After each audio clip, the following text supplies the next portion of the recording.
প্রধানমন্ত্রীর মেয়াদ সংক্রান্ত।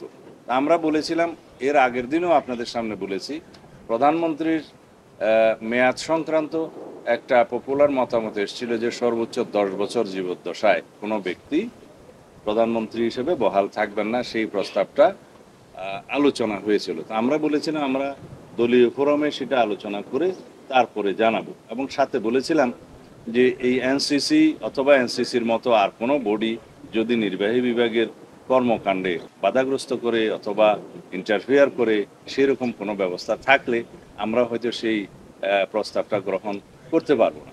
আমি আপনাদের সামনে আজকে পরিষ্কার বলছি, আমাদের দলীয় অবস্থান হচ্ছে আমরা প্রধানমন্ত্রীর মেয়াদ লাইফ টাইমে একজন ব্যক্তি জীবদ্দশায় 10 বছরের বেশি বহাল থাকবেন না, বা 10 বছরের বেশি কোনো ব্যক্তি প্রধানমন্ত্রী থাকতে পারবেন না, এই বিষয়ে আমরা একমত। তবে এই জাতীয় সংস্থাগুলো এনসিসি বা সাংবিধানিক নিয়োগ কমিটি, এই জাতীয় সংস্থাগুলো দিয়ে নির্বাহী বিভাগের সমস্ত কর্মকাণ্ডকে সমস্ত জায়গায় ইন্টারফেয়ার করার যেখানে সম্ভাবনা থাকে এগুলো করা হয়, তাহলে আমরা সেই প্রস্তাবটা গ্রহণ করতে পারবো না।